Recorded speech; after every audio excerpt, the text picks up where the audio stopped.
नमस्कार दोस्तों, इस वीडियो में 67th बीपीएससी पीटी 2022 के लिए प्रैक्टिस सेट डिस्कस करेंगे। ये प्रैक्टिस सेट नंबर 14 है। इसका पहले 13 प्रैक्टिस सेट अपलोड हो चुका है। जो नहीं देखे जाके देख सकते हैं, प्लेलिस्ट में वीडियो आपको मिल जाएगा।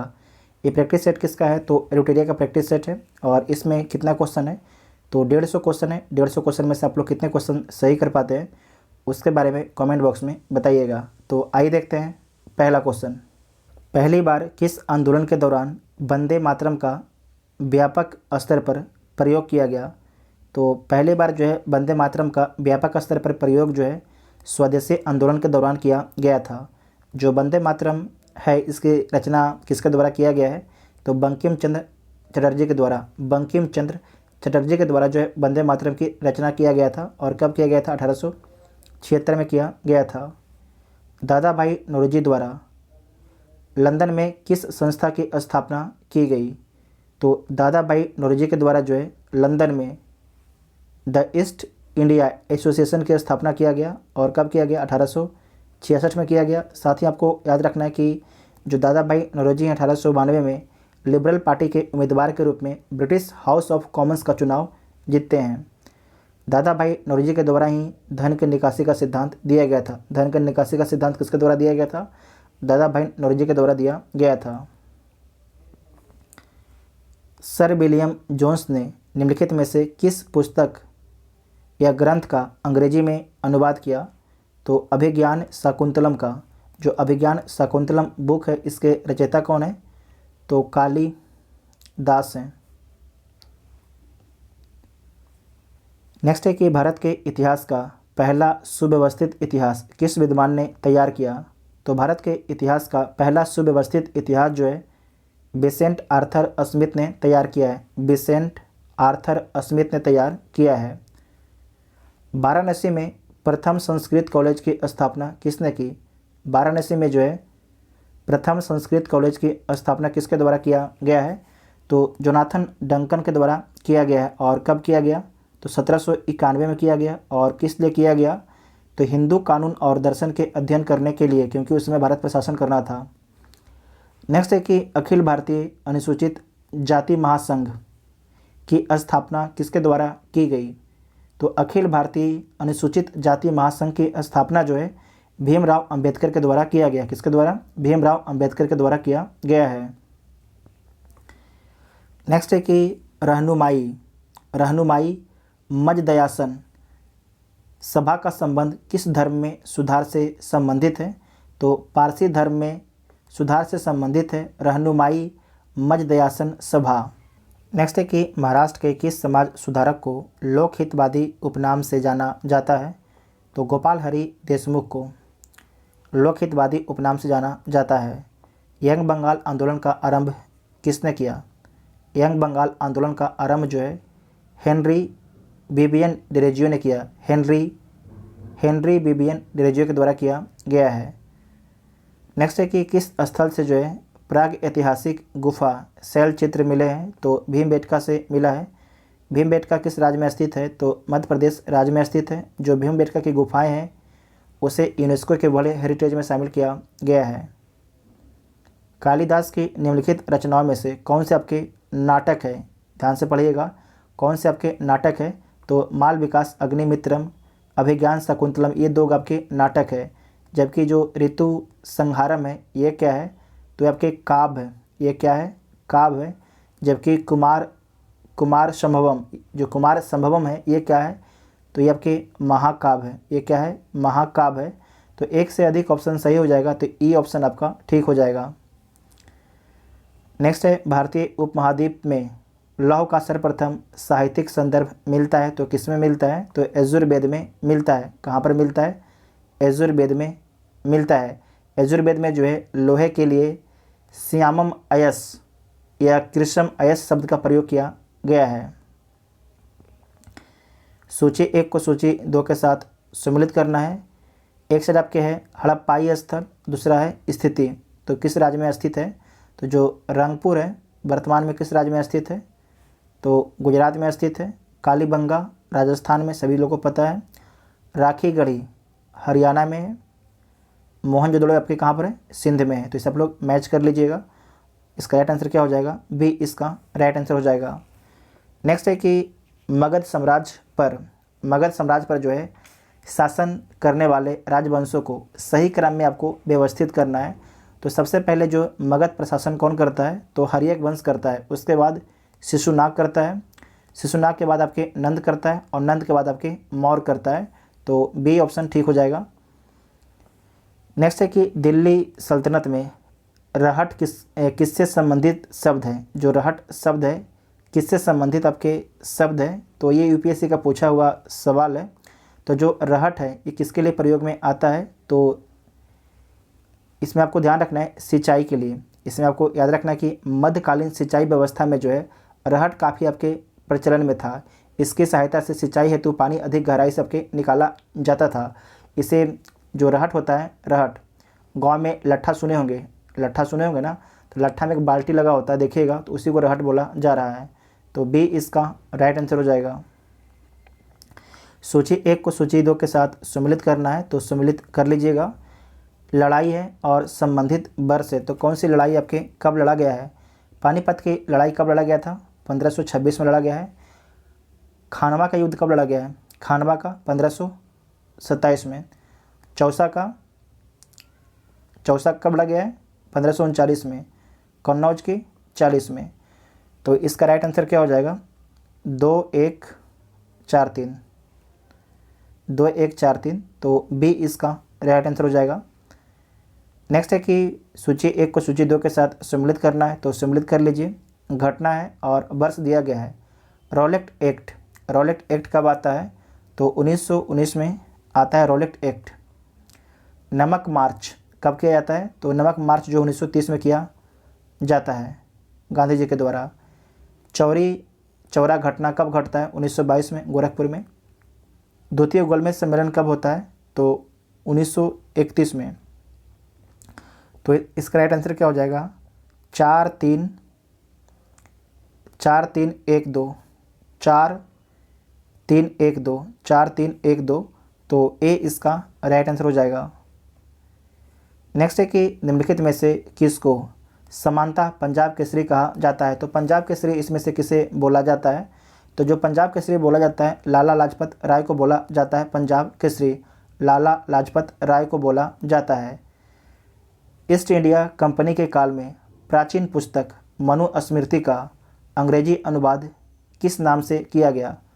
तो किस नाम से किया गया था? तो किया गया था एक कोड ऑफ जेंटू लॉज के नाम से। एक कोड ऑफ जेंटू लॉज के नाम से। तो डी इसका राइट आंसर हो जाएगा। फिर से देख लीजिएगा। ईस्ट इंडिया कंपनी के काल में जो है प्राचीन पुस्तक मनुस्मृति का जो है अंग्रेजी अनुवाद किस नाम से किया गया था? तो किस नाम से किया गया था? एक कोड ऑफ जेंटू लॉज के नाम से किया गया था। नेक्स्ट है कि प्राचीन भारत के इतिहास में महापाषाण का संबंध है। तो जो महापाषाण काल है इसका संबंध है दक्षिण भारत से है। दक्षिण भारत से इसका संबंध है। आपको ध्यान से सुनना है कि दक्षिण भारत के जो कुछ लोग हैं, मृत व्यक्ति के शव के साथ में औजार, हथियार और उनके द्वारा इस्तेमाल किए गए मिट्टी के बर्तन जो भी था, सारे कब्र में रख देते थे। जो कब्र था, जो मृत व्यक्ति था उसके साथ में कब्र में रख देते थे। और उसके बाद जो है जो आपके कब्र है उसके ऊपर या आसपास बहुत बड़े बड़े पत्थर आपके खड़ा कर देते थे। तो उसे क्या बोला गया? उसे बोला गया महापाषाण या मेगालिथ बोला गया है। तो डी इसका राइट आंसर हो जाएगा। नेक्स्ट है कि हड़प्पा सभ्यता के क्षेत्र को सिंडन कहकर निम्नलिखित में से किसने संबोधित किया? तो हड़प्पा सभ्यता को सिंडन किसके द्वारा बोला गया है? तो यूनान के लोगों के द्वारा जो है हड़प्पा सभ्यता को जो है सिंडन बोला गया है। नेक्स्ट है कि ऋग्वेद के संबंध में निम्नलिखित कथनों में से कौन सा कथन आपके असत्य है? तो देख लीजिए। न्यायाधिकारी का उल्लेख किया गया है तो नहीं किया गया है। सभा समिति इसका उल्लेख किया गया है। युद्ध का पर्याप्त आपके जो है गाय का अन्वेषण ये भी किया गया है। इसमें गंडक नदी का जिक्र किया गया है तो गंडक नदी का जिक्र नहीं किया गया है। तो इसमें 2 कथन आपका गलत हो गया। तो 1 से अधिक ऑप्शन आपका ठीक हो जाएगा। नेक्स्ट है कि बौद्ध धर्म के संबंध में निम्नलिखित में से असत कथन की पहचान कीजिए। तो पहचान कर लीजिए। स्त्रियों एवं शूद्रों के प्रवेश को लेकर मौन रहा तो मौन नहीं रहता है। स्त्रियों को प्रवेश की अनुमति मिल जाती है आनंद के कहने पर बौद्ध धर्म में। उसके बाद है कि अहिंसा, जीवों के प्रति दया के आह्वान से पशुधन की वृद्धि की तो सही बात है। बौद्धिक एवं साहित्यिक जगत में नई चेतना का सूत्रपात किया, ये भी सही। धन संचय नहीं करना चाहिए तो ये भी सही, ये भी बौद्ध धर्म का आपके कहना था। तो पहला आपके जो है गलत हो जाएगा, तो ए इसका राइट आंसर हो जाएगा। नेक्स्ट है कि इब्न बतूता ने किस शहर को पूर्वी इस्लामी दुनिया का सबसे बड़ा शहर बोला है? तो किस शहर को बोलता है? दिल्ली को बोलता है। किसे बोलता है? दिल्ली को। इब्न बतूता जो किसके शासनकाल में आता है? तो MBT मोहम्मद बिन तुगलक के शासनकाल में आपके दिल्ली में आता है। और MBT साहब है मोहम्मद बिन MBT मोहम्मद बिन तुगलक जो है इसे दिल्ली का काजी भी नियुक्त करते हैं, इसे नोट कीजिएगा। जो इब्न बतूता है किस देश का नागरिक था? तो मोरक्को का नागरिक था। मोरक्को आपके अफ्रीका में एक देश है।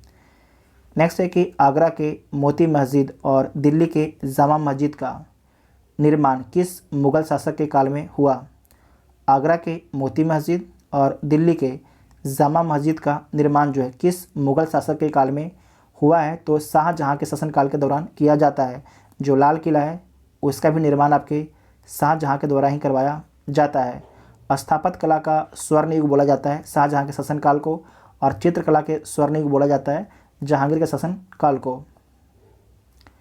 नेक्स्ट है कि पुरंदर की संधि निम्नलिखित में से किसके मध्य हुई? जो पुरंदर की संधि है किसके बीच में होता है? तो जो पुरंदर की संधि है शिवाजी और राजा जयसिंह के बीच में होता है। शिवाजी और राजा जयसिंह के बीच में होता है, तो डी इसका राइट आंसर हो जाएगा। नेक्स्ट है कि अंजुमन ए मोहिसबान ए वतन नामक क्रांतिकारी संगठन के संस्थापक और स्थापना के स्थान के जोड़े का चयन कीजिए। तो अंजुमन ए मोहिसबान ए वतन नामक जो क्रांतिकारी संगठन है इसकी स्थापना लाहौर में किया गया था, और किसके द्वारा? अजीत सिंह के द्वारा किया गया था। किसके द्वारा? अजीत सिंह के द्वारा किया गया था, तो बी इसका राइट आंसर हो जाएगा। नेक्स्ट है कि 1668 में ईस्ट इंडिया कंपनी ने बम्बई को पुर्तगालियों से प्राप्त किया। देखिए गलत है, यहाँ पर आपको हम बता देते हैं कि 1661 में जो है 1661 में जो ब्रिटेन के राजकुमार होते हैं चार्ल्स सेकेंड का विवाह जो है पुर्तगाल के राजकुमारी से होता है, और उसी के दहेज के रूप में जो है 1661 में बम्बई को, जो बम्बई है किसे दिया जाता है? तो चार्ल्स सेकेंड को दिया जाता है। और जो बम्बई है 1661 से पहले किसके कंट्रोल में था? तो पुर्तगालियों के कंट्रोल में था। और उसके बाद 7 वर्षों के बाद 1668 में जो है जो आपका बम्बई है, बम्बई को किसे दे देते हैं? Charles second. तो आपको याद रखना है सालाना 10 पाउंड के एवज में जो है ईस्ट इंडिया कंपनी को दे दिया जाता है बम्बई, ठीक है, इसे आपको ध्यान रखना है। नेक्स्ट है कि फ्रांसीसी ईस्ट इंडिया कंपनी की स्थापना किस वर्ष हुई? तो जो फ्रांसीसी ईस्ट इंडिया कंपनी है इसकी स्थापना 1664 में होता है। कब होता है? 1664 में होता है, तो ए इसका राइट आंसर हो जाएगा। नेक्स्ट है कि किस एक्ट के माध्यम से बोर्ड ऑफ कंट्रोल की स्थापना की गई जिससे ब्रिटिश सरकार का ईस्ट इंडिया कंपनी के मालों, व्यापारिक वस्तुओं और उसके भारतीय प्रशासन पर नियंत्रण स्थापित हो गया? तो पिट्स इंडिया एक्ट 1784 के तहत। इस क्वेश्चन को दोबारा पढ़ लीजिएगा कि किस एक्ट के माध्यम से जो है बोर्ड ऑफ कंट्रोल की स्थापना की गई, ठीक है, और जिससे ब्रिटिश सरकार का जो है क्या हो गया? ईस्ट इंडिया कंपनी के मालों, व्यापारिक वस्तुओं और उसके भारतीय प्रशासन पर आपके नियंत्रण स्थापित हो गया। तो पिट्स इंडिया एक्ट 1784 के माध्यम से। नेक्स्ट है कि किस गवर्नर जनरल को विश्वास था कि हिंदुस्तान का हर निवासी भ्रष्ट है? किस गवर्नर जनरल को विश्वास था कि हिंदुस्तान का हर निवासी आपके भ्रष्ट है? तो लॉर्ड कॉर्नवालिस को ये विश्वास था। नेक्स्ट है कि भारतीय दंड संहिता इंडियन पेनल कोड का निर्माण किसके नेतृत्व में किया गया? तो लॉर्ड मैकाले के नेतृत्व में किया गया। लॉर्ड मैकाले के नेतृत्व में किया गया। सरकार ने जो है 1833 में लॉर्ड मैकाले के नेतृत्व में जो है भारतीय कानूनों को संहिताबद्ध करने के लिए एक विधि आयोग का गठन किया था। तो ए इसका राइट आंसर हो जाएगा। और इस समय जो है भारत के गवर्नर जनरल कौन थे? तो लॉर्ड विलियम बेंटिक थे। लॉर्ड विलियम बेंटिक थे। नेक्स्ट है कि 1857 के विद्रोह में दिल्ली में वास्तविक नियंत्रण एक सैनिक समिति के हाथ में था। इसका प्रमुख कौन था? तो इसका जो प्रमुख कौन था? तो वक्त खां था। कौन था? वक्त खां। ये आपके जो बहादुर शाह जफ़र हैं उनका ये सैनिक प्रमुख थे, वक्त खां। नेक्स्ट है कि 1939 में All India States People's Congress का अध्यक्ष किसे चुना गया? दोबारा देखिएगा कि 1939 में जो है All India States People's Congress का अध्यक्ष किसे चुना गया? तो किसे चुना गया? तो जवाहरलाल नेहरू को चुना गया। किसे चुना गया? जवाहरलाल नेहरू को चुना गया। नेक्स्ट है कि जवाहरलाल नेहरू को भारतीय राष्ट्रीय कांग्रेस का अध्यक्ष कब चुना गया? जवाहरलाल नेहरू को जो है भारतीय राष्ट्रीय कांग्रेस का अध्यक्ष कब चुना गया? तो 1929 में चुना गया था, उसके बाद 36 में और उसके बाद 37 में। तो डी ऑप्शन आपका ठीक हो जाएगा। डी ऑप्शन आपका ठीक हो जाएगा। साथ ही आपको याद रखना है कि सुभाष चंद्र बोस जो हैं ये कांग्रेस के अध्यक्ष कब कब बनते हैं? तो 1938 और 39 में। 39 में वो इस्तीफ़ा देते हैं कांग्रेस से। नेक्स्ट है कि अमझोर की पहाड़ियों में पाइराइट की खान पाई जाती है, वह बिहार के किस ज़िले में है? जो अमझोर की पहाड़ी में आपकी पाइराइट पाया जाता है और जो आपके अमझोर है बिहार के किस ज़िला में स्थित है? तो रोहतास ज़िला में स्थित है। कहाँ पर? रोहतास डिस्ट्रिक्ट में स्थित है। नेक्स्ट है कि इनमें से बिहार का कौन सा क्षेत्र जो है जूट एवं मखाना दोनों के लिए प्रसिद्ध है? इसमें से जो कौन सा क्षेत्र है, इनमें से बिहार का कौन सा क्षेत्र जो है जूट एवं मखाना दोनों के लिए प्रसिद्ध है? उत्तर पूर्वी बिहार, उत्तर पश्चिमी बिहार, दक्षिण पश्चिम बिहार, दक्षिण पूर्वी बिहार। तो इसमें आपको ध्यान रखना है उत्तर पूर्वी बिहार। उत्तर पूर्वी बिहार जो है जूट और मखाना दोनों के लिए प्रसिद्ध है। ठीक है। पूर्णिया, सहरसा, कटिहार, अररिया, मधेपुरा, सुपौल में जो है जूट और मखाना दोनों का उत्पादन किया जाता है। नेक्स्ट है कि चूना पत्थर का भंडार बिहार के किस ज़िले में सर्वाधिक है? चूना पत्थर का भंडार जो है बिहार के किस ज़िले में सर्वाधिक है? आज आपको पढ़ाया गया है ज्योग्राफी में। आप लोग लॉजिक लगा सकते हैं इसमें। तो देखिए भागलपुर तो होगा नहीं, भागलपुर तो होगा नहीं, गया भी नहीं होगा और जमुई भी नहीं होगा। ठीक है। जो रोहतास से विंध्य क्रम की चट्टानें हैं, तो सी इसका राइट आंसर हो जाएगा। सी इसका राइट आंसर हो जाएगा। ठीक है, आप लोग समझ रहे होंगे। देखिए जो बिहार का क्वेश्चन होता है ज्योग्राफी का, तो आप लोग ऑप्शन देख के समझने का प्रयास कीजिएगा। जो आपको हम लास्ट में मैप बताए हैं ना कि पहले किसका निर्माण हुआ था, कि पहले किसका निर्माण हुआ है और सेकंड में किसका निर्माण हुआ है, थर्ड में किसका निर्माण हुआ है और फोर्थ में किसका निर्माण हुआ है, तो उसे आप लोग ध्यान में रखिएगा। तो वहाँ से बहुत से क्वेश्चन आपको सोल्व हो जाएगा आराम से। नेक्स्ट है कि महानंदा एवं बागमती के बीच नदी समूह स्थित है। तो महानंदा एवं बागमती के बीच कौन कौन सा नदी स्थित है? तो मेची, कोसी और कमला है। नेक्स्ट है कि राउरकेला इस्पात संयंत्र किस देश की सहायता से स्थापित किया गया है? तो जर्मनी की सहायता से स्थापित किया गया है। कहाँ पर स्थित है? उड़ीसा में स्थित है। उसके बाद है दुर्गापुर इस्पात संयंत्र जो है ब्रिटेन की सहायता से स्थापित किया गया है। बोकारो इस्पात संयंत्र, भिलाई इस्पात संयंत्र, ये दोनों जो है सोवियत संघ के सहयोग से स्थापित किया गया, वर्तमान में आपके रूस। नेक्स्ट है कि ग्रीष्म ऋतु में पूर्वी भारत में चलने वाली तीव्र एवं आर्द्र हवाओं को केरल में किस नाम से जाना जाता है? तो आम्र वर्षा के नाम से जाना जाता है। नेक्स्ट है कि भारत का पहला परमाणु रिएक्टर निम्नलिखित में से कौन है। तो भारत का जो पहला परमाणु रिएक्टर है उसका नाम है रिएक्टर तारापुर, और इसकी स्थापना कब किया जाता है, तो 1969 में किया जाता है। तो ऑप्शन में दिया गया नहीं है, तो इनमें से कोई नहीं हो जाएगा, इनमें से कोई नहीं हो जाएगा, ठीक है। और दूसरा परमाणु रिएक्टर कौन है, तो रावत भाटा है। कौन है, रावत भाटा जो है सेकेंड स्थापित आपके परमाणु रिएक्टर है। और ये कहाँ पर स्थित है रावत भाटा, तो कोटा राजस्थान में स्थित है, कोटा राजस्थान में स्थित है। उसके बाद है नौरा, नौरा परमाणु रिएक्टर कहाँ पर स्थित है, उत्तर प्रदेश में स्थित है, उत्तर प्रदेश में। जो कैगा ये कहाँ पर है, तो कैगा आपके कर्नाटक में है। और उसके बाद है काकरापारा, काकरापारा ये कहाँ पर स्थित है, तो गुजरात में स्थित है। कहाँ पर, गुजरात में स्थित है। कल्पक्कम और कल्पक्कम एवं कुडनकुलम कहाँ पर है, तो तमिलनाडु में है, इसे नोट कीजिएगा। सूची 1 को सूची 2 के साथ सम्मिलित करना है, तो सम्मिलित कर लीजिए। पहला है इडुक्की परियोजना, जो इडुक्की परियोजना है किस नदी पर है, तो पेरियार नदी पर है। गांधी सागर परियोजना ये किस नदी पर है, तो ये चंबल नदी पर है।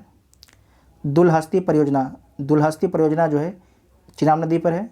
हीराकुंड जो परियोजना है महानदी पर है। तो इसका राइट आंसर क्या हो जाएगा, 3 4 और 1 2, तो ए इसका राइट आंसर हो जाएगा। नेक्स्ट है कि भूमध्य सागर का प्रकाश स्तंभ किस ज्वालामुखी को कहा जाता है, तो भूमध्य सागर का जो प्रकाश स्तंभ है स्ट्रोम्बोली ज्वालामुखी को बोला जाता है। ये सिसिली द्वीप पर स्थित है, तो बी इसका राइट आंसर हो जाएगा। जो आपके स्ट्रोम्बोली ज्वालामुखी है इससे हमेशा आग की लपटें उठते रहता है, उस कारण जो भूमध्य सागर में एक तरीके से लाइट बना रहता है रात के भी, तो इसीलिए बोला गया है कि जो स्ट्रोम्बोली ज्वालामुखी है इससे भूमध्य सागर का प्रकाश स्तंभ बोला जाता है। किस मानसून के कारण जो है भारत में सर्वाधिक वर्षा होता है, तो दक्षिण पश्चिम मानसून के कारण, दक्षिण पश्चिम मानसून के कारण जो है भारत में सर्वाधिक वर्षा होता है। तो सी इसका राइट आंसर हो जाएगा। जो 74% वर्षा आपके होता है दक्षिण पश्चिम मानसून से होता है। नेक्स्ट है कि चेचू जनजाति किस क्षेत्र में वन जीव की सुरक्षा से संबंधित है, तो नागा अर्जुन श्रीशैलम क्षेत्र में, ठीक है। तो ए इसका राइट आंसर हो जाएगा। नेक्स्ट है कि निम्न में कौन सी कृष्णा की सहायक नदी नहीं है, इसमें से कौन सी जो नदी है कृष्णा की सहायक नदी है, कोयना, दूधगंगा, पंचगंगा, मूसी, ये सारे के सारे नदियाँ जो आपके कृष्णा की सहायक नदी हैं। तो सारे ऑप्शन आपका सही हो जाएगा, तो ई ऑप्शन आपका ठीक हो जाएगा क्योंकि कोई गलत इसमें है नहीं। और आपको ध्यान रखना है कि जो कृष्णा नदी है, कृष्णा नदी इसकी और भी सहायक नदियाँ हैं। एक नदी नाम है तुंगभद्रा, ठीक है, तुंगभद्रा, और एक का नाम है घाट प्रभा। ये दोनों नदियाँ भी जो है कृष्णा की सहायक नदी है। जो कृष्णा नदी है कहाँ पर जाके गिरती है, तो बंगाल की खाड़ी में गिरती है। और ये कहाँ से निकलती है, तो महाराष्ट्र के महाबलेश्वर से निकलती है, महाराष्ट्र के महाबलेश्वर से निकलती है। और कितनी इसकी लंबाई है, तो 1400 किलोमीटर लगभग इसकी लंबाई है। नेक्स्ट है कि प्रायद्वीपीय भारत में पश्चिम की ओर प्रवाहित होने वाली नदी है, तो देख लीजिए। नर्मदा आपकी गिरती है अरब सागर में, ताप्ती गिरती है अरब सागर में, जो माही नदी है ये भी गिरती है अरब सागर में। लेकिन माही नदी के बारे में आपको ध्यान रखना है कि जो माही नदी है कर्क रेखा को 2 बार काटती है। कर्क रेखा को 2 बार और कौन सी नदी काटती है, तो स्वर्ण रेखा भी आपकी कर्क रेखा को 2 बार काटती है। जो कावेरी नदी है कहाँ गिरती है, जो कावेरी नदी है ये कावेरी नदी कहाँ गिरती है, तो आपके बंगाल की खाड़ी में कावेरी नदी गिरती है। तो 1 2 और 3, तो एक से अधिक ऑप्शन आपका ठीक हो जाएगा, तो ई ऑप्शन राइट हो जाएगा। नेक्स्ट है कि उत्तर प्रदेश एवं नेपाल के साथ बिहार के किस जिले की सीमा स्पर्श करती है। आपको आज ही बताए हैं उत्तर प्रदेश एवं नेपाल के साथ बिहार के किस जिले की सीमा स्पर्श करती है, तो पश्चिम चंपारण की, ठीक है, पश्चिम चंपारण की। तो बी इसका राइट आंसर हो जाएगा। नेक्स्ट है कि महाद्वीपीय विस्थापन का सिद्धांत किसने दिया, तो जो महाद्वीपीय विस्थापन का सिद्धांत है वो आपके अल्फ्रेड वेगनर ने दिया था। नेक्स्ट है कि निम्न में भारत की सबसे बड़ी जनजाति है, इसमें से कौन जो है भारत की सबसे बड़ी जनजाति है, तो भील जो है भारत की सबसे बड़ी जनजाति है। इसकी आबादी कितना है, तो 1.69 करोड़ इसका आपकी आबादी है। नेक्स्ट है कि निम्नलिखित में से किस नदी बेसिन में कोयला नहीं पाया जाता है, तो इसमें से किस नदी बेसिन में जो है कोयला नहीं पाया जाता है? तो देख लीजिए, दामोदर नदी घाटी में पाया जाता है, कोयल नदी बेसिन में पाया जाता है, महानदी बेसिन में पाया जाता है, जबकि जो तापी नदी बेसिन है इसमें नहीं पाया जाता है। तो सी इसका राइट आंसर हो जाएगा, सी इसका राइट आंसर हो जाएगा। नेक्स्ट है कि इनमें से किन पर्वतीय रेलवे को यूनेस्को की विश्व धरोहर सूची में शामिल नहीं किया गया है? तो देख लीजिए, दार्जिलिंग रेलवे को शामिल किया गया है, कालका शिमला रेलवे को शामिल किया गया है, उसके बाद है माउंट आबू मेहसाना रेलवे को शामिल नहीं किया गया है, नीलगिरी पर्वतीय रेलवे को शामिल किया गया है। तो सी इसका राइट आंसर हो जाएगा, सी इसका राइट आंसर हो जाएगा। जो दार्जिलिंग रेलवे है इसे कब शामिल किया गया था? 1999 में। उसके बाद है कालका शिमला रेलवे को कब शामिल किया गया था? 2008 में। और जो आपकी नीलगिरी पर्वतीय रेलवे इसे कब शामिल किया गया था? 2005 को। नेक्स्ट है कि शहरी जनसंख्या वाले राज्यों का सही क्रम घटते हुए बताना है। ठीक है, घटते हुए बताना है। तो सबसे अधिक जो आपके कौन से राज्य में शहर में लोग रहते हैं? तो महाराष्ट्र में सबसे अधिक रहते हैं, उसके बाद उत्तर प्रदेश में, और उसके बाद तमिलनाडु में। तो सी इसका राइट आंसर हो जाएगा। नेक्स्ट है कि निम्नलिखित में कौन सा देश समूह जो यूरेनियम का प्रमुख उत्पादक क्षेत्र है? निम्नलिखित में से कौन सा देश समूह जो है यूरेनियम का प्रमुख उत्पादक क्षेत्र है? उत्पादक क्षेत्र में कौन कौन है? तो देख लीजिए, इसमें आपको ध्यान रखना है कि यूरेनियम का जो उत्पादक की बात किया जा रहा है तो कनाडा एवं ऑस्ट्रेलिया ये तो नहीं है, कनाडा एवं नाइजर ये भी नहीं है, ऑस्ट्रेलिया एवं भारत ये भी नहीं है, रूस एवं भारत ये भी नहीं है। तो कोई भी ऑप्शन आपके सही नहीं हो जाएगा, तो ई ऑप्शन आपका ठीक हो जाएगा। इसमें आपको ध्यान रखना है कि यूरेनियम के प्रमुख उत्पादक राष्ट्र कौन कौन है? तो पहला आपको हो जाएगा कजाकिस्तान। कौन हो जाएगा? कजाकिस्तान। कजाकिस्तान ये बीपीएससी का पूछा हुआ सवाल है, कजाकिस्तान हो जाएगा। उसके बाद कनाडा हो जाएगा, और कनाडा के बाद आपका हो जाएगा ऑस्ट्रेलिया, और ऑस्ट्रेलिया के बाद नाइजर, और नाइजर के बाद आपके भारत। भारत में सबसे अधिक जो है यूरेनियम की खान कहाँ पर स्थित है? तो झारखंड के जादूगोड़ा में स्थित है, और इसके अलावा राजस्थान से भी यूरेनियम की प्राप्ति होती है। तो ई ऑप्शन आपका ठीक हो जाएगा, कोई भी इसमें आपके सही नहीं है। नेक्स्ट है कि किसकी सिफारिशों के आधार पर केंद्र एवं राज्य के मध्य वित्तीय वितरण होता है? तो किसके सिफारिश पर होता है? तो वित्त आयोग के सिफारिश पर। वित्त आयोग के सिफारिश पर। वित्त आयोग जो है किस आर्टिकल में स्थित है? तो आर्टिकल 280 में स्थित है। हर 5 साल में राष्ट्रपति जो है वित्त आयोग के अध्यक्ष हैं उसकी नियुक्ति करते हैं। फिर से बोलते हैं, हर 5 वर्ष में जो है जो वित्त आयोग है इसके जो वित्त आयोग का गठन किसके द्वारा किया जाता है? तो राष्ट्रपति के द्वारा वित्त आयोग का गठन किया जाता है। वर्तमान में वित्त आयोग कौन है? तो एन.के. सिंह वर्तमान में वित्त आयोग है, याद रखिएगा। वर्तमान में वित्त आयोग कौन है? तो एन.के. सिंह वर्तमान में वित्त आयोग है, इतना आपको ध्यान रखना है। नेक्स्ट है कि सूची 1 को सूची 2 के साथ सम्मिलित करना है, तो सम्मिलित कर लीजिए। अनुच्छेद 124 में क्या है? तो अनुच्छेद 124 में जो है सर्वोच्च न्यायालय क्या है? सर्वोच्च न्यायालय है। उसके बाद अनुच्छेद 5 क्या है? नागरिकता है। अनुच्छेद 352 राष्ट्रीय आपात है। अनुच्छेद 245 विधायी शक्तियों का वितरण है। तो इसका राइट आंसर क्या हो जाएगा? 3 4 1 2 3 4 1 2 3 4 1 2। तो डी इसका राइट आंसर हो जाएगा। नेक्स्ट है कि संविधान के मूल ढांचे का सिद्धांत प्रतिपादित किया गया है, तो किस केस में प्रतिपादित किया गया है? तो आपको याद रखना है, केशवानंद भारती केस में प्रतिपादित किया गया है। और कब प्रतिपादित किया गया? 1973 में। कब? 1973 में। नेक्स्ट है कि किस अनुच्छेद के तहत जो है विधानसभा द्वारा विधान परिषद के गठन का प्रस्ताव पारित किया जाता है? तो अनुच्छेद 169 के तहत। अनुच्छेद 169 के तहत। वर्तमान में कितने राज्यों में विधान परिषद है? तो 6 राज्यों में विधान परिषद है।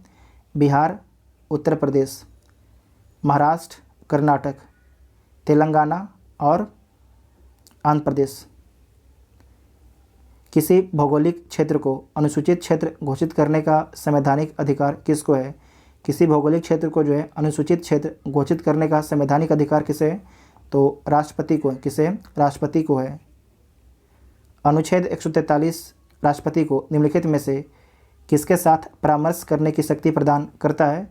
तो सुप्रीम कोर्ट के साथ। किसके साथ? सुप्रीम कोर्ट के साथ में। लेकिन आपको ध्यान रखना है कि जो आपके परामर्श सुप्रीम कोर्ट के जज देंगे, सुप्रीम कोर्ट के मुख्य न्यायाधीश देंगे, उस परामर्श को राष्ट्रपति मानने के लिए बाध्य नहीं है। इस बात को ध्यान रखिएगा।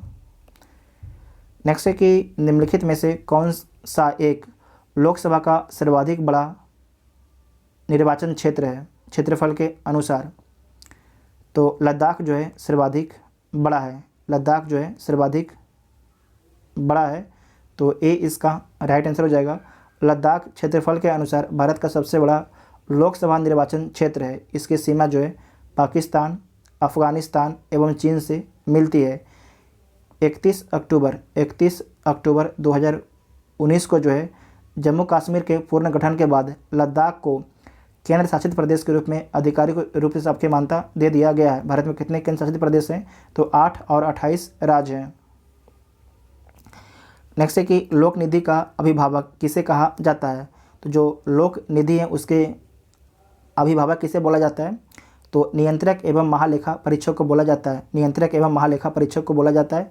नियंत्रक एवं जो महालेखा परीक्षक हैं इनकी नियुक्ति किस आर्टिकल के तहत किया जाता है? तो आर्टिकल 148 के तहत किया जाता है। किसके द्वारा?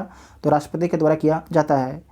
नेक्स्ट है कि न्यायिक पुनर्विलोकन प्रचलित है। तो जो भारत में और अमेरिका दोनों जगह प्रचलित है न्यायिक पुनर्विलोकन। और जो न्यायिक पुनर्विलोकन है कहाँ से लिया गया है भारत के संविधान में? तो अमेरिका के संविधान से लिया गया है। कहाँ से लिया गया है? अमेरिका के संविधान से लिया गया है। इसका मतलब एक से अधिक ऑप्शन आपके सही हो जाएगा, तो ई ऑप्शन राइट हो जाएगा। नेक्स्ट है कि भारत में लोकसभा का स्पीकर अध्यक्ष है। तो भारत में जो लोकसभा का स्पीकर होते हैं उनका निर्वाचन किया जाता है। वर्तमान में लोकसभा के अध्यक्ष कौन है? तो ओम बिरला हैं। जब लोकसभा और राज्यसभा की संयुक्त बैठक होती है तो उसकी अध्यक्षता कौन करते हैं? तो लोकसभा के अध्यक्ष उसकी अध्यक्षता करते हैं। और लेकिन आपको ध्यान रखना है कि लोकसभा और राज्यसभा की जो बैठक होती है उसे बुलाता कौन है? तो राष्ट्रपति बुलाता है, लेकिन अध्यक्षता आपकी करता है लोकसभा का अध्यक्ष। नेक्स्ट है कि राष्ट्रीय भौतिकी प्रयोगशाला की स्थापना कहाँ की गई है? तो राष्ट्रीय भौतिकी प्रयोगशाला की स्थापना जो है नई दिल्ली में किया गया है। निम्नलिखित में से कौन सा रोग अनुवांशिक नहीं है? इसमें से कौन सा जो रोग आपके अनुवांशिक नहीं है? तो देख लीजिए, हेमोफीलिया अनुवांशिक है। सिकल सेल एनीमिया तो अनुवांशिक है। उसके बाद है थैलेसीमिया, ये भी अनुवांशिक है। जबकि जो रूबेला है ये आपके अनुवांशिक नहीं है, ये आपके अनुवांशिक नहीं है, तो डी इसका राइट आंसर हो जाएगा। अनुवांशिक में क्या होता है कि जैसे कि कोई माता पिता हैं तो उनसे उनके बच्चों में चला जाना तो उसे बोलते हैं अनुवांशिक, कोई भी बीमारी। नेक्स्ट है कि पुष्प के विभिन्न भागों में निम्नलिखित में से कौन सा सम्मिलित है? तो देख लीजिए कौन सा सम्मिलित है पुष्प के विभिन्न भाग में। तो बाह्य दल तो सम्मिलित है। उसके बाद है पंखुड़ी, ये भी सम्मिलित है। पुकेसर ये भी सम्मिलित है। इसे कहिए पुकेसर नहीं, पुंकेसर। और उसके बाद है स्त्री केसर, ये भी सम्मिलित है। मूलाकुर ये सम्मिलित नहीं है। तो इसका राइट आंसर क्या हो जाएगा? 1 2 3 4 1 2, तो बी इसका राइट आंसर हो जाएगा। ठीक है, बी इसका राइट आंसर हो जाएगा।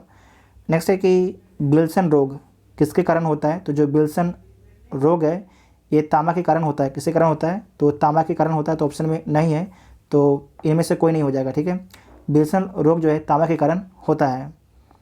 नेक्स्ट है कि किस जीव में बाह्य कंकाल तंत्र नहीं पाया जाता है? इसमें से देख लीजिए किस जीव में जो है बाह्य कंकाल तंत्र नहीं पाया जाता है? तो स्तनधारी में पाया जाता है, पक्षी में पाया जाता है। उसके बाद है कॉन्ड्रीकाइटिस में पाया जाता है, जबकि उभयचर में जो है नहीं पाया जाता है। जो उभयचर होते हैं उसमें नहीं पाया जाता है बाह्य कंकाल तंत्र। नेक्स्ट है कि सूची 1 को सूची 2 के साथ सम्मिलित करना है, तो सम्मिलित कर लीजिए। कॉपर सल्फेट, जो कॉपर सल्फेट क्या है? तो कीटनाशी है। पेनिसिलिन ये क्या है? प्रतिजैविक है। यूरिया उर्वरक है। मेलाथियान फंगस नाशी है। क्या है? फंगस नाशी है। तो इसका राइट आंसर क्या हो जाएगा? 2 4 1 3 2 4 1 3 2 4 1 3, तो बी इसका राइट आंसर हो जाएगा। नेक्स्ट है कि पारिस्थितिकी तंत्र का कौन सा घटक जैविक और अजैविक घटकों के बीच मध्यस्थ के रूप में कार्य करता है? तो कौन करता है? उत्पादक। दोबारा देख लीजिएगा, पारिस्थितिकी तंत्र का कौन सा घटक जो है जैविक और अजैविक घटकों के बीच जो है मध्यस्थ के रूप में कार्य करता है? तो उत्पादक काम करता है। नेक्स्ट है कि जैव विविधता की दृष्टि से निम्नलिखित में से कौन जो है संवेदनशील स्थल है? जैव विविधता की दृष्टि से जो है निम्नलिखित में से कौन आपके संवेदनशील है? तो इसमें आपको ध्यान रखना है कि पूर्वी हिमालय, इंडो बर्मा, सुंडालैंड, पश्चिमी घाट सारे के सारे आपके जैव विविधता की दृष्टि से बेहद ही संवेदनशील है। तो एक से अधिक ऑप्शन आपका ठीक हो जाएगा, एक से अधिक आपके ठीक हो जाएगा। नेक्स्ट है कि नेत्रदान में आँख के किस भाग को दान किया जाता है? तो नेत्रदान में जो है आँख के कॉर्निया को दान किया जाता है। अमोनिया गैस बनाने की हैबर विधि में उत्प्रेरक के रूप में प्रयोग किया जाता है। तो किसका प्रयोग किया जाता है? तो लोहे के चूर्ण का प्रयोग किया जाता है, लोहे के चूर्ण का प्रयोग किया जाता है। नेक्स्ट है कि जनरेटर से 220 वोल्ट का एक बल्ब जुड़ा है, यदि इसमें 0.5 एम्पियर की धारा प्रवाहित हो रही है तो बल्ब की शक्ति क्या होगी? तो जो बल्ब की शक्ति कितना होगी? 110 वाट। इसे सोल्व कर लीजिएगा, ठीक है, इसे आप लोग सोल्व कर लीजिएगा। नेक्स्ट है कि 1 बिलियन जो है लाल लिटमस को नीला कर देता है, तो बिलियन का पीएच मान कितना होता है? तो सबसे पहले समझिए कि लाल लिटमस को नीला कर देता है तो उसका पीएच मान कितना होता है? 7 जो होता है उदासीन होता है। क्या होता है? 7 आपके उदासीन होता है। और 7 से अधिक, जो 7 से अधिक होता है इसे क्या बोला जाता है? तो क्षारीय बोला जाता है। तो जो 7 से अधिक जिसका पीएच मान होगा वो आपके लाल लिटमस को नीला कर देगा। लेकिन अगर 7 से कम जो है पीएच मान होता है उसे क्या बोला जाएगा? उसे अम्लीय बोला जाता है। और यहाँ पर ध्यान रखना है कि नीला लिटमस को लाल कौन करता है? तो अम्लीय करता है। जिसकी भी पीएच मान 7 से कम होता है वो आपके नीला लिटमस को लाल कर देता है। ये दोनों में उल्टा संबंध है। तो ऑप्शन में कोई नहीं है, तो ई ऑप्शन आपका ठीक हो जाएगा। नेक्स्ट है कि आवर्त सारणी में कौन सा तत्व सर्वाधिक यौगिक बनाता है? कौन सा तत्व जो है सर्वाधिक यौगिक बनाता है? तो कार्बन जो है सर्वाधिक यौगिक बनाता है। नेक्स्ट है कि उपधातु होते हैं, जो उपधातु क्या होता है? तो उपधातु देखिए उस तत्व को बोला जाता है जिस तत्व में जो है धातु और अधातु दोनों के गुण उपलब्ध होते हैं, उसे उपधातु बोला जाता है। फिर से बोलते हैं, उपधातु उस तत्व को बोला जाता है जिस तत्व में जो है धातु एवं अधातु दोनों गुण उपलब्ध होते हैं, उसे जो है उपधातु बोला जाता है। नेक्स्ट है कि सोडियम धातु का संग्रह किसमें करना चाहिए? जो सोडियम धातु होता है उसका संग्रह किसमें किया जाता है? तो आपको ध्यान रखना है मिट्टी के तेल में उसका संग्रह किया जाता है। तो ऑप्शन में नहीं दिया गया है, तो ई ऑप्शन आपका ठीक हो जाएगा, इनमें से कोई नहीं। मानव के शरीर में पसलियों की कुल संख्या है, जो मानव है, मानव के शरीर में पसली की कुल संख्या कितना है? क्वेश्चन को ध्यान से पढ़िएगा, कुल संख्या पूछ रहा है, जोड़ी नहीं। अगर जोड़ी पूछेगा तो 12 हो जाएगा, अगर संख्या पूछेगा तो 24 हो जाएगा। तो इसका राइट आंसर क्या होगा? डी इसका राइट आंसर हो जाएगा। नेक्स्ट है कि प्रकाश वर्ष जो है क्या है? तो प्रकाश द्वारा एक वर्ष में चली गई दूरी को जो है प्रकाश वर्ष बोला जाता है। प्रकाश द्वारा जो है एक वर्ष में चली गई दूरी को प्रकाश वर्ष बोला जाता है। एक प्रकाश वर्ष बराबर कितना होता है? तो 9.46 गुने 10⁻15 मीटर होता है। दूरी मापने की सबसे बड़ी इकाई क्या होता है? दूरी मापने के लिए जो सबसे बड़ी इकाई है पारसेक है। क्या है? पारसेक है दूरी मापने की सबसे बड़ी इकाई। नेक्स्ट है कि निम्नलिखित में से कौन सी एक ऊष्मा की इकाई नहीं? इसमें से कौन सी आपके जो है ऊष्मा की इकाई नहीं है? तो कैलोरी ऊष्मा की इकाई है, कैलोरी ये भी है, किलो जूल भी है, जबकि वाट जो है ऊष्मा की इकाई नहीं है। वाट जो है ऊष्मा की इकाई नहीं है। मनुष्य का वैज्ञानिक नाम क्या है? तो जो मनुष्य हैं उनका वैज्ञानिक नाम क्या है? तो मनुष्य का वैज्ञानिक नाम जो है होमो सेपियंस है। क्या है? होमो सेपियंस मनुष्य का वैज्ञानिक नाम है। चिपको आंदोलन का कर्नाटक में दूसरा नाम क्या है? चिपको आंदोलन का जो है कर्नाटक में दूसरा नाम क्या है? तो अपिको चालुवाली। क्या है? अपिको चालुवाली। तो बी इसका राइट आंसर होगा। नेक्स्ट है कि रेड डाटा बुक किससे संबंधित है? जो रेड डाटा बुक जारी किया जाता है ये किससे संबंधित है? तो लुप्त प्राय प्रजातियों की जानकारी से संबंधित है रेड डाटा। फिर से बोलते हैं, रेड डाटा बुक जो है किससे संबंधित है, तो लुप्त प्राय प्रजातियों की जानकारी से संबंधित है। नेक्स्ट है कि पारिस्थितिकी तंत्र में ऊर्जा का मुख्य स्रोत क्या होता है। पारिस्थितिकी तंत्र में जो है ऊर्जा का मुख्य स्रोत क्या होता है, तो पारिस्थितिकी तंत्र में जो ऊर्जा का मुख्य स्रोत कौन होता है, सूर्य का प्रकाश होता है। कौन होता है, सूर्य का प्रकाश होता है। नेक्स्ट है कि निम्नलिखित में से कौन जो है पॉलीमर नहीं है, इसमें से कौन जो आपके पॉलीमर नहीं है, तो नायलॉन, टेफ्लॉन, पॉलीएस्टाइरिन, ये तीनों क्या है, ये आपके पॉलीमर है। जबकि कैम्प्रोलेक्टम ये आपकी क्या है, पॉलीमर नहीं है। कैप्रोलेक्टम जो है क्या है, पॉलीमर नहीं है। तो ये क्या है, कैप्रोलेक्टम क्या है, तो कार्बनिक यौगिक है। क्या है, एक कार्बनिक यौगिक है। नेक्स्ट है कि मरुभूमि के पादप अधिकतर किस प्रकार के होते हैं। जो मरुभूमि होता है, मरुभूमि के पादप जो है अधिकतर किस प्रकार के होते हैं, तो कैसे होते हैं, मांसल होते हैं। कैसे होते हैं, मांसल होते हैं। तो भी इसका राइट आंसर हो जाएगा। मरुभूमि में पाए जाने वाले पौधे के कुछ भाग जो है जल को संचित के लिए मांसल तथा स्थूल होते हैं। मोटा होता है, क्यों, क्योंकि ये जो मरुभूमि होता है उस इलाके में पानी उपलब्ध नहीं होता है। तो जो कुछ पानी का मात्रा होता है उस अपने पत्ते के जो उसका पत्ता मोटा है उसमें आपके ऑब्जर्व करके रखता है ताकि उसका बुरे समय में इस्तेमाल कर सके पेड़। नेक्स्ट है कि वायु में ध्वनि की चाल की अपेक्षा स्टील में ध्वनि की चाल जो है होगी। फिर से देखिए, वायु में जो है ध्वनि की चाल की अपेक्षा स्टील में ध्वनि की चाल होगी तो कितना गुना अधिक होगी, तो 15 गुना अधिक होगी। जो वायु की चाल से जो है स्टील में ध्वनि की चाल कितना होगा, तो 15 गुना अधिक होगा। जो ध्वनि का चाल होता है कितना होता है, 332 मीटर प्रति सेकेंड किस में होता है, वायु में, ठीक है। और स्टील में कितना होता है, तो स्टील में जो है 5100 मीटर प्रति सेकेंड होता है।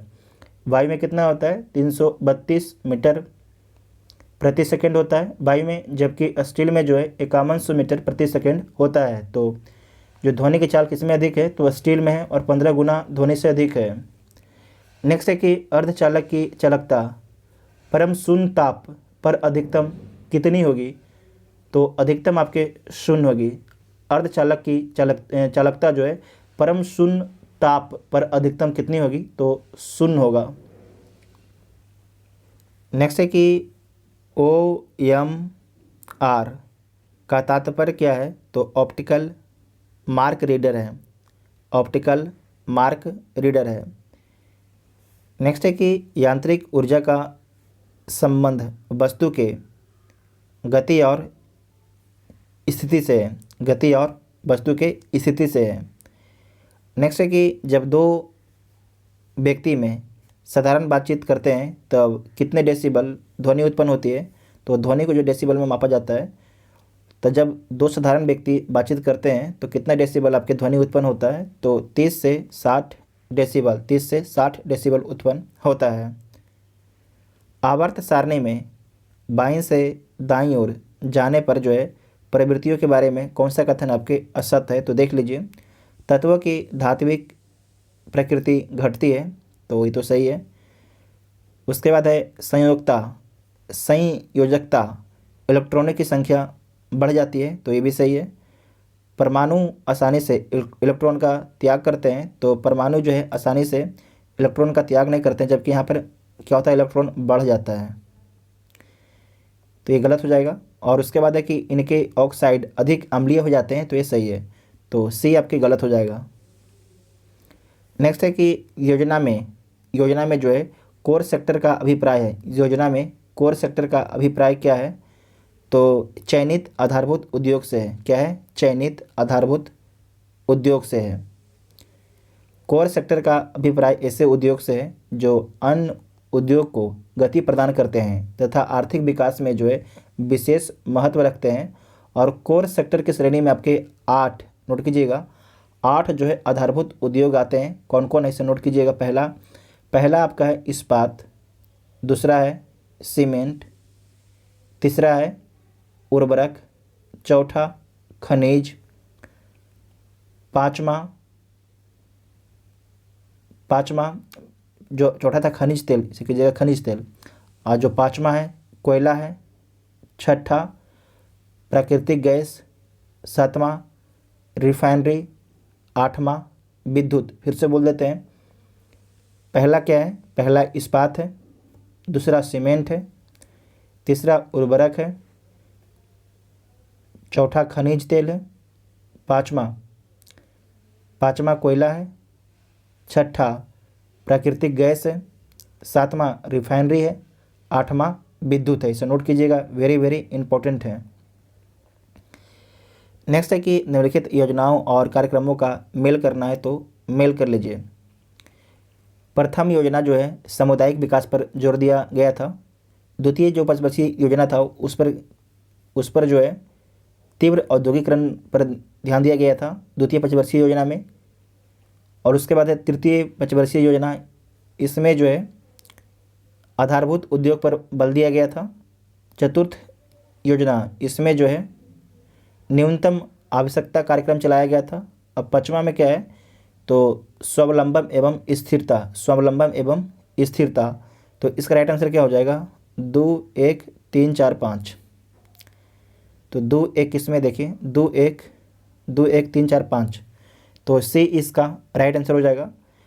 नेक्स्ट है कि नाबार्ड की स्थापना कब हुई थी। तो जो नाबार्ड है इसकी स्थापना कब किया जाता है, तो नाबार्ड की स्थापना जो है 12 जुलाई 1982 को किया जाता है। और इसका हेडक्वार्टर कहाँ पर है, नाबार्ड का हेडक्वार्टर कहाँ पर है, तो मुंबई में इसका हेडक्वार्टर है। कहाँ पर, मुंबई में इसका हेडक्वार्टर है। और जो नाबार्ड की स्थापना जो है किस समिति के सिफारिश पर हुआ था, तो शिवरामन समिति के सिफारिश पर जो है नाबार्ड की स्थापना किया गया था। नेक्स्ट है कि गन्ना का उचित एवं लाभकारी मूल्य कौन अनुमोदित करता है। ये यूपीएससी का पूछा हुआ सवाल है। गन्ना का उचित एवं लाभकारी मूल्य कौन अनुमोदित करता है, तो आर्थिक मामले की कैबिनेट समिति करती है। आर्थिक मामले की कैबिनेट समिति करती है। नेक्स्ट है कि किसान क्रेडिट कार्ड योजना का शुभारंभ किस वर्ष किया गया, तो किस वर्ष किया गया था, 1998 में जो है किसान क्रेडिट कार्ड योजना का शुभारंभ किया गया था। नेक्स्ट है कि कृषि को किस सूची में रखा गया है, तो कृषि जो है राज्य सूची का विषय है। कृषि जो है राज्य सूची का विषय है। साथ ही आपको याद रखना है कि राष्ट्रीय कृषि आयोग जो है कब आता है, तो 2006 में जो है राष्ट्रीय कृषि आयोग आपके आता है। निम्नलिखित में से आय मापने के लिए किसका प्रयोग किया जाता है, तो आय मापने के लिए जो है किसका प्रयोग किया जाता है, तो गिनी लॉरेंस वक्र का प्रयोग किया जाता है। गिनी लॉरेंस वक्र का प्रयोग किया जाता है आय मापने के लिए। नेक्स्ट है कि प्रधानमंत्री सहज बिजली हर घर योजना सौभाग्य की शुरुआत किस वर्ष की गई। जो सौभाग्य स्कीम है इसकी शुरुआत जो है किस वर्ष किया गया था, तो 2007 में जो है सौभाग्य स्कीम की शुरुआत किया गया था। भारत सरकार के द्वारा जो है वर्ष 2017 में देश में सार्वभौमिक घरेलू विद्युतीकरण हासिल करने के लिए जो है प्रधानमंत्री सहज बिजली हर घर योजना सौभाग्य की शुरुआत किया गया था। नेक्स्ट है कि स्वामीनाथन आयोग का गठन कब हुआ था, तो जो स्वामीनाथन आयोग हैं उनका गठन नवंबर 2004 को हुआ था, स्वामीनाथन आयोग का गठन। और जो स्वामीनाथन आयोग है इनके द्वारा सिफारिश क्या किया गया था, तो इनका सिफारिश था कि किसानों के लिए जो है लागत मूल्य का 1.5 गुना न्यूनतम समर्थन मूल्य आपके घोषित किया जाना चाहिए। मतलब कि जो लागत मूल्य है उसका 1.5 गुना एमएसपी आपको दिया जाना चाहिए सरकार के द्वारा। तो जो स्वामीनाथन आयोग रिपोर्ट है उसे ही लागू कराने के लिए हाल ही में जो है किसानों ने आपके आंदोलन किया था। इससे कि आंदोलन तो किया था 3 बिल को हटाने के लिए भी, उसमें आपके जो स्वामीनाथन आयोग है वो भी आपके शामिल था कि स्वामीनाथन जो आयोग का रिपोर्ट है उसे भी आपके लागू कराया जाए। नेक्स्ट है कि नाग मिसाइल का हेलीकॉप्टर रूप कौन सा है, तो हेलिना है। कौन सा है, हेलिना है। भारत में योगासन को दर्जा मिला है। तो भारत में योगासन क्या है, तो खेल के रूप में इसे दर्जा दिया गया है। और कब दिया गया है, तो 25 25 नवंबर 2020 को दिया गया। किसके द्वारा? खेल मंत्रालय के द्वारा दिया गया है। नेक्स्ट है कि वैश्विक भूखमरी सूचकांक ग्लोबल हंगर इंडेक्स 2021 में भारत को कौन सा स्थान दिया गया है? तो भारत को 101वां स्थान दिया गया। भारत को जो है 101वां स्थान दिया गया है। नेक्स्ट है कि ईज ऑफ डूइंग सूचकांक किस संस्था द्वारा जारी किया जाता है, जिससे हाल ही की घोषणा के अनुसार अब जारी नहीं किया जाएगा? तो जो ईज ऑफ डूइंग बिजनेस है ये वर्ल्ड बैंक के द्वारा जारी किया जाता था। वर्ल्ड बैंक के द्वारा जारी किया जाता था, लेकिन इस जो रैंकिंग जारी करने के क्रम में कुछ धांधली हुआ था, तो इसी को देखते हुए जो विश्व बैंक ने बोला कि अब जो ईज ऑफ डूइंग सूचकांक जारी नहीं किया जाएगा। नेक्स्ट है कि उत्तर प्रदेश के किस शहर में हाल ही में जो है अंतर्राष्ट्रीय हवाई अड्डा का उद्घाटन किया गया है? तो कहाँ पर किया गया है? कुशीनगर में किया गया है। और इसका उद्घाटन किसके द्वारा किया गया है? तो भारत के प्रधानमंत्री नरेंद्र मोदी के द्वारा इसका उद्घाटन किया गया है। हाल ही में किस तिथि को भारतीय प्रधानमंत्री द्वारा तीनों कृषि कानूनों को वापस लेने या रद्द करने की घोषणा की गई? इसका डेट याद रखिएगा, ये डेट पूछा जाएगा। ठीक है, फिर से हम बोलते हैं कि हाल ही में किस तिथि को भारतीय प्रधानमंत्री द्वारा तीनों कृषि कानूनों को वापस लेने या रद्द करने की घोषणा की? तो 19 नवंबर 2021 को। 19 नवंबर 2021 को, इसे नोट कीजिएगा, आपसे पूछा जाएगा ये डेट। फिर से बोलते हैं 19 नवंबर 2021 को। ठीक है। नेक्स्ट है कि उबेर कप 2021 का विजेता देश निम्नलिखित में से कौन है? तो उबेर कप 2021 किसके द्वारा जीता गया है? तो चीन के द्वारा जीता गया है। तो ऑप्शन में चीन है नहीं, हाँ है, ठीक है। तो ए इसका राइट आंसर हो जाएगा। उबेर कप 2021 का विजेता निम्नलिखित में से कौन सा है? तो चीन है। ठीक है, चीन है, तो बी इसका राइट आंसर होगा। नेक्स्ट है कि निम्नलिखित में से किसने जो है 25वीं बार एवरेस्ट फतह करके रिकॉर्ड बनाया है? तो कामी रीता शेरपा ने। कामी रीता शेरपा ने।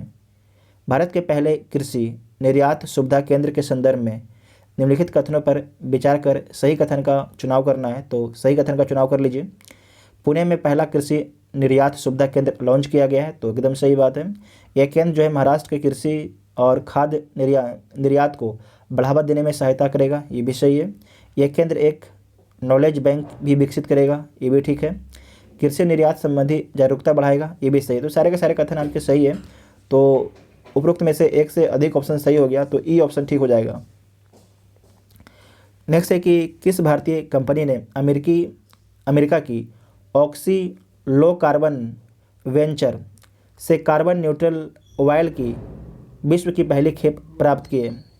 दोबारा देखिएगा इस प्रश्न को कि किस भारतीय कंपनी ने जो है अमेरिका की ऑक्सी लो कार्बन वेंचर से कार्बन न्यूट्रल ऑयल की विश्व की पहली खेप प्राप्त की है? तो किसने प्राप्त किया है?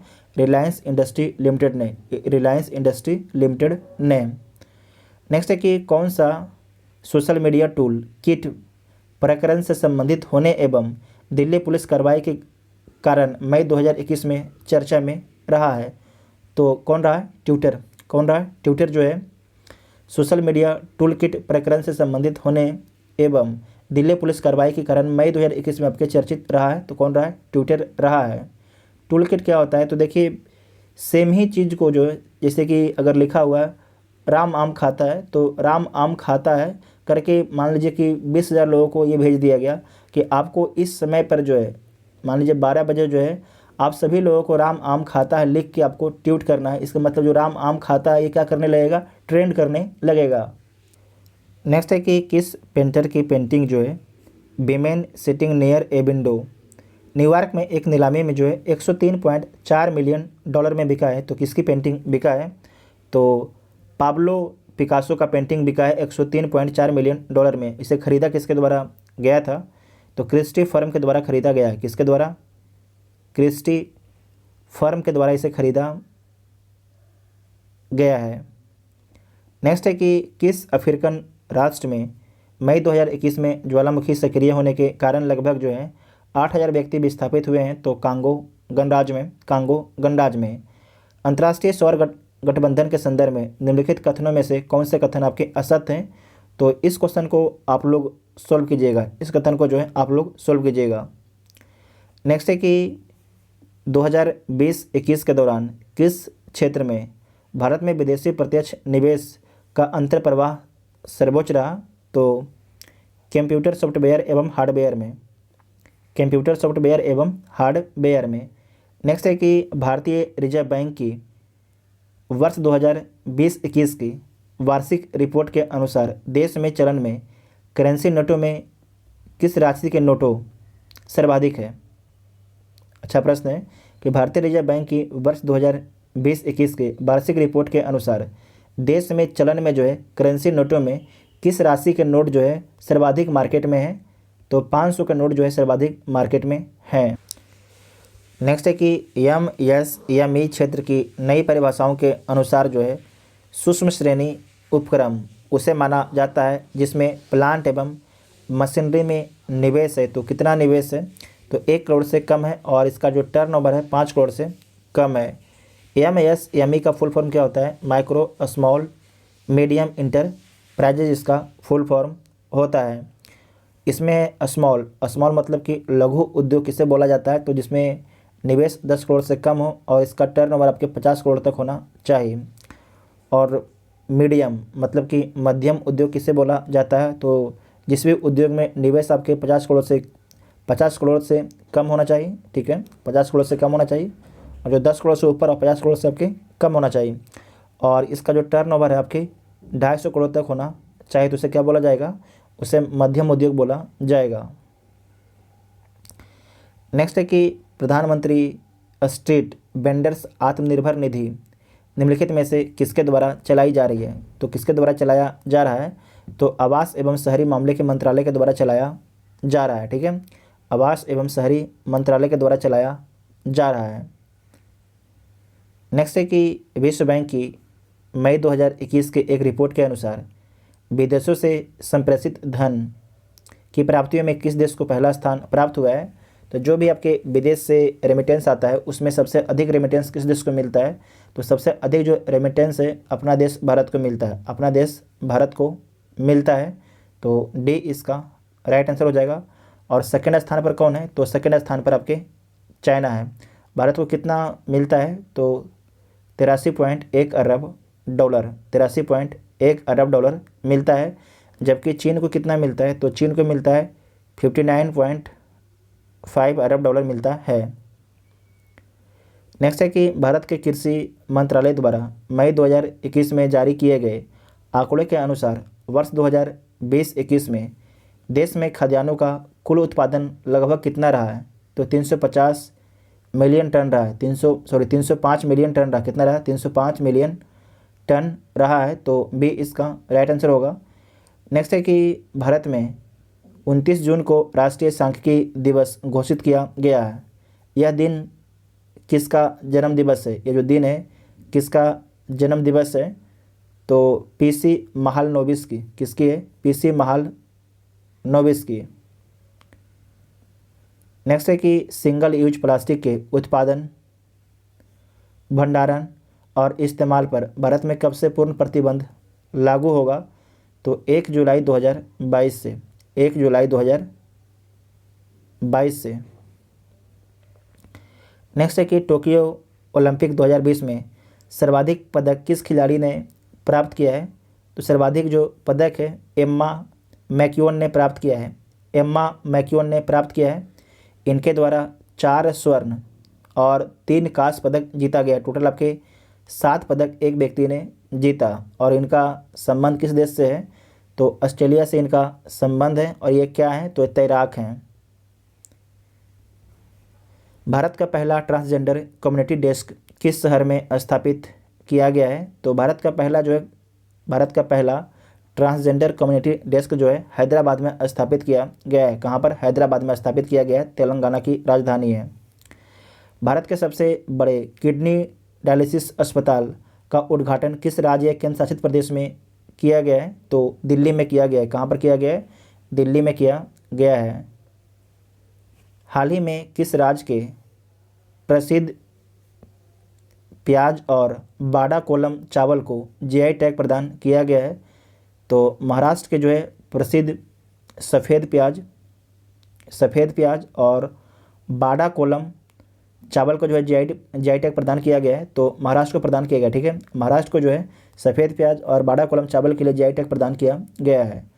नेक्स्ट है कि निम्नलिखित में इंजीनियर्स इंडिया लिमिटेड की पहली महिला अध्यक्ष कौन बनी है?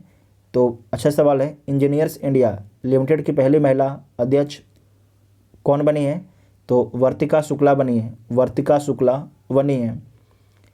भारत निर्वाचन आयोग ने सभी मतदान केंद्रों को डिजिटल मैपिंग के लिए किस ऐप को लॉन्च किया है? तो गरुड़ ऐप को लॉन्च किया गया है। टोक्यो पैरा ओलंपिक 2020 में सर्वाधिक पदक किस देश ने प्राप्त किया? तो सर्वाधिक जो पदक है किसके द्वारा प्राप्त किया गया है? तो टोक्यो पैरा ओलंपिक, ठीक है। तो जो टोक्यो पैरा ओलंपिक है उसमें सर्वाधिक पदक जो है चीन के द्वारा प्राप्त किया गया है, चीन के द्वारा। और चीन कितना पदक प्राप्त करता है? तो 207 पदक आपके प्राप्त करता है। कितना? 207 पदक आपके प्राप्त करता है। भारत को कितना पदक मिलता है? तो भारत को 19 पदक मिलता है। और इसमें ध्यान रखना है कि 5 आपके स्वर्ण होता है भारत का, 8 रजत होता है और 6 आपके कांस्य पदक होता है, 6 आपके कांस्य पदक होता है। इसे नोट कीजिएगा, इंपॉर्टेंट है। नेक्स्ट है कि प्रधानमंत्री नरेंद्र मोदी की अध्यक्षता में 9 अगस्त 2021 को संयुक्त राष्ट्र सुरक्षा परिषद में निम्नलिखित में से किस विषय पर विमर्श किया गया? तो किस मुद्दे पर आपके या किस विषय पर आपके विमर्श किया गया था? तो समुद्री सुरक्षा के मुद्दे पर आपके विमर्श किया गया था। किस राज्य ने 3 राष्ट्रीय उद्यानों में नाइट सफारी शुरू की है? तो मध्य प्रदेश राज्य ने जो है 3 राष्ट्रीय उद्यानों में नाइट सफारी की शुरुआत की है। निम्नलिखित में से किस देश ने पहली बार अंतरिक्ष में सैन्य अभ्यास एस्टर एक्स का आयोजित किया है? तो जो एक्स्टर एक्स सैन्य अभ्यास है इसका आयोजन फ्रांस के द्वारा किया गया था। किसके द्वारा? फ्रांस के द्वारा इसका आयोजन किया गया था। फ्रांस आपके एक यूरोपियन देश है और फ्रांस के राष्ट्रपति कौन है? तो इमैनुअल मैक्रोन है। नेक्स्ट है कि हाल ही में प्रसिद्ध व्यक्तियों के निर्धन से संबंधित सूची को सम्मिलित करना है, तो सम्मिलित कर लीजिए। जो रोहित सरदाना है इनका संबंध जो है पत्रकारिता से था। किससे था? पत्रकारिता से इनका संबंध था। जगमोहन जो मल्होत्रा हैं ये आपके जम्मू कश्मीर के पूर्व राज्यपाल थे। यहाँ पर लिखा गया है जम्मू कश्मीर के पूर्व राज्यपाल थे। उसके बाद है पंडित देवव्रत चौधरी। जो पंडित देवव्रत चौधरी हैं ये क्या है? सितार वादक हैं। चंद्रो तोमर क्या है? तो शूटिंग से इनका संबंध है चंद्रो तोमर का। तो इसे मैच कर लीजिए 2-4 2-4। तो सी इसका राइट आंसर हो जाएगा, ठीक है। सी इसका राइट आंसर हो जाएगा। नेक्स्ट है कि फरवरी 2021 में प्रकाशित पुस्तक ब्यूटीफुल थिंग्स की लेखिका हैं। जो ब्यूटीफुल थिंग्स पुस्तक है इसकी लेखिका कौन है? तो हंटर बाइडेन है। कौन है? हंटर बाइडेन जो है इसकी लेखिका है। नोट कीजिएगा, वेरी वेरी इंपॉर्टेंट है, ठीक है। नेक्स्ट है कि अंतर्राष्ट्रीय ऊर्जा एजेंसी द्वारा जारी इंडिया एनर्जी आउटलुक 2021 रिपोर्ट के अनुसार किस वर्ष तक भारत जो है चीन एवं अमेरिका के बाद दुनिया का तीसरा सबसे बड़ा ऊर्जा उपभोक्ता बन जाएगा? तो 2030 तक। नेक्स्ट है कि निम्नलिखित में से किस व्यक्ति को डॉक्टर APJ अब्दुल कलाम वैज्ञानिक पुरस्कार 2021 से सम्मानित किया गया है? तो किसे सम्मानित किया गया है? अमित केसरबानी को। अमित केसरबानी को जो है डॉक्टर APJ अब्दुल कलाम वैज्ञानिक पुरस्कार 2021 से सम्मानित किया गया है। उसके बाद मैथ का सवाल है, इसे आप लोग सोल्व कर लीजिएगा। तो इसका राइट आंसर क्या हो जाएगा? तो सी इसका आंसर होगा। और 142 का 31, 143, 15, 144, 28, 145, 145 का डी, 146 का बी, 147 ए, 148 का आएगा 14.4। नेक्स्ट है 149, 5, 150 ए। तो देखिए हम लोगों ने मेनली इस वीडियो में 140 प्रश्न को डिस्कस किया और 10 क्वेश्चन का हमने आपको आंसर बता दिया, ठीक है। तो टोटल 150 क्वेश्चन होता है। 150 में से आप लोगों ने कितना क्वेश्चन सही किए हैं उसके बारे में कमेंट बॉक्स में लिखिएगा। जो चैनल पर पहली बार आते हैं चैनल को सब्सक्राइब कर सकते हैं और वीडियो अपने दोस्तों में भी आप लोग इसको शेयर कर सकते हैं ताकि औरों को भी इससे फ़ायदा हो सके, ठीक है। Thank you.